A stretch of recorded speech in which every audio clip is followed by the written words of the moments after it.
Oh, hello again, everybody. Rufo coming at you with a little bit of a different show, kind of a special show tonight. Um, Talk a little bit about a disease that affects millions of Americans, people worldwide, and I am a new member to the club. Um, Earlier this week, I have been diagnosed with diabetes, and it's going to create quite a life change for me. Those of you that know me know how I enjoyed food and hell, people used to watch me eat. I became almost a spectacle. I should have charged admission sometimes. So it's been a big change for me. A lot of news for me to deal with all at once. I've been feeling ill, not good for weeks, and I kept putting it off. I figured when volleyball and football was over, I'd go see the doctor, and my body just disagreed with my intentions. And so Monday night, I taught Monday. I had practice. We had a game Monday, volleyball game. Monday night, I found myself in the emergency room at Wilmington Hospital with a blood sugar over 600, chest pains, all kinds of problems. So I spent a day in the hospital, and I came out as a new diabetic patient. And so I deal with things the way I deal with things. And the first thing I did is I looked up the history of diabetes because I'm a history teacher. So this might be interesting. Some of you never maybe knew about this kind of thing. The first known mention of diabetes was in 1552 BC when Hesi Ra, an Egyptian physician, documented frequent urination as a symptom of a serious disease that also caused emaciation. Also around this time, ancient healers noted that ants seemed to be attracted to the urine of people who had this disease. That, of course, refers to the sugar that your kidneys try to get rid of. In 150 AD, the Greek physician Arrhenius described what we now call diabetes as the melting down of flesh and limbs into urine. From then on, physicians began to gain a better understanding about diabetes. Centuries later, people known as water tasters diagnosed diabetes by tasting the urine of people suspected to have it. If urine tasted sweet, diabetes was diagnosed. To acknowledge this feature in 1675, the word meletius, meaning honey, was added to the name diabetes, meaning siphon. It wasn't until the 1800s that scientists developed chemical tests to detect the presence of sugar in the urine. As physicians learned more about diabetes, they began to understand how it can be managed. The first diabetes treatment involved prescribed exercise, often horseback riding, which was thought to relieve excessive urination. As in the 1700s and 1800s, physicians began to realize that dietary changes could help manage diabetes, and they advised their patients to do things like eat only the fat and meat of animals or consume large amounts of sugar. During the Franco-Prussian War of the early 1870s, the French physician Apollinaire Bouchard noted that his diabetic patients' symptoms improved due to war-related food rationing, and he developed individualized diets as diabetes treatments. This led to the fad diets of the early 1900s, which included the oat cure, potato therapy, and the starvation diet. In 1916, Boston scientist Elliot Joslin established himself as one of the world's leading diabetes experts by creating a textbook called The Treatment of Diabetes Mellitus, which reported that a fasting diet combined with regular exercise could significantly reduce the risk of death in diabetes patients. Today, doctors and diabetes educators still use the principles when teaching their patients about lifestyle changes for the management of diabetes. Despite these advances, before the discovery of insulin, diabetes inevitably led to premature death. The first big breakthrough that eventually led to the use of insulin to treat diabetes was in 1889, when Oskar Minkowski and Joseph von Mering, researchers at the University of Strasbourg in France, showed that the removal of a dog's pancreas could induce diabetes. In the early 1900s, Gregor Zuser, a German scientist, found that injecting pancreatic extract into patients could help control diabetes.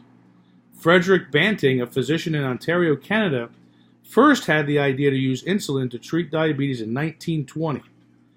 And he and his colleagues began trying out this theory in animal experiments.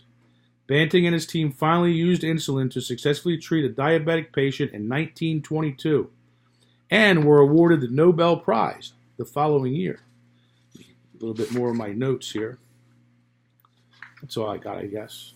So a little bit of the history of diabetes. I kind of made me feel better to look into the past, being a history guy. So here I am, diabetic patient, not alone, millions of people, major lifestyle changes. I went grocery shopping today. Apparently everything in my home is bad for me. So I had to go grocery shopping. And to be honest, it was the first time I've ever really looked at food that way. I'd never looked at food as individual parts, protein, starch, carbohydrate. I just ate. I ate pizza, hamburger. You see the way I cook on some of my other shows. I enjoyed food, and I never looked at food as different parts of a puzzle. And I've had to make changes now. Now I have to read labels.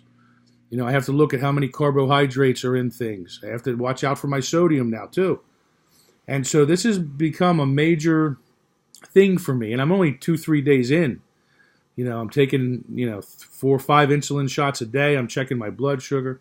The really sad thing is this has been in my family. I guess in the back of my mind, I knew. My father, of course, had it.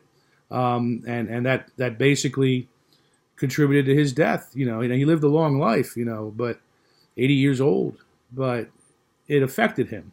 It affected his lifestyle, and it affected his, the way he was able to do things. And that's sad for me to know that I'm now, kind of, in with what he had to deal with.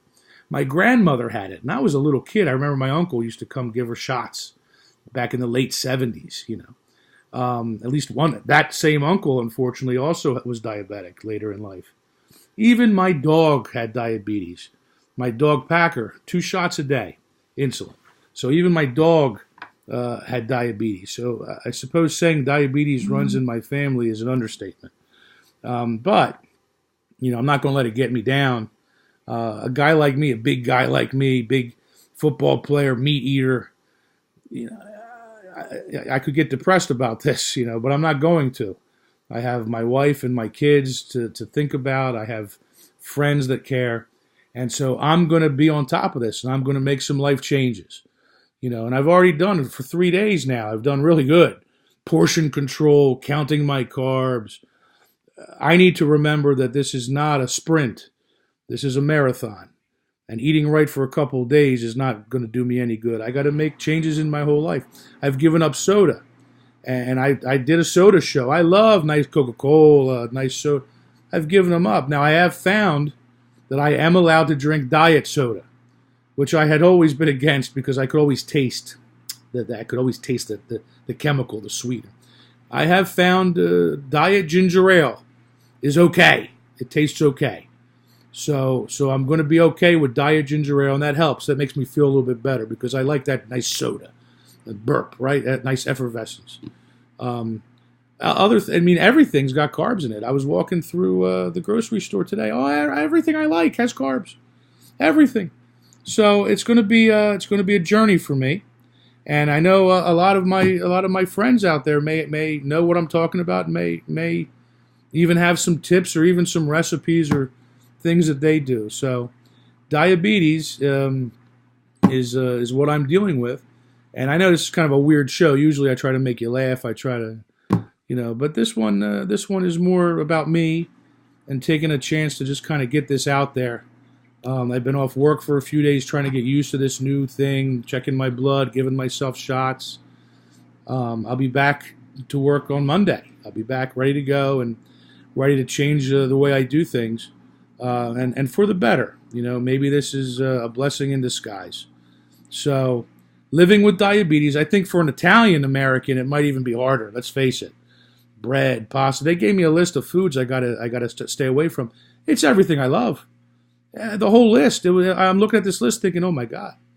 And then I talk to the people at the hospital. I talk to the doctor. It's not about giving things up. It's about doing things properly. And you know, I'm allowed to have so many carbs per meal. I need to watch that. I can't just eat for the sake of eating like I used to. And I will find a way to still, you know, live this life and live it well. And just wanted to say thank you, and I care about all you guys, and I hope all of you are well. If any of you are also diabetic, share with me.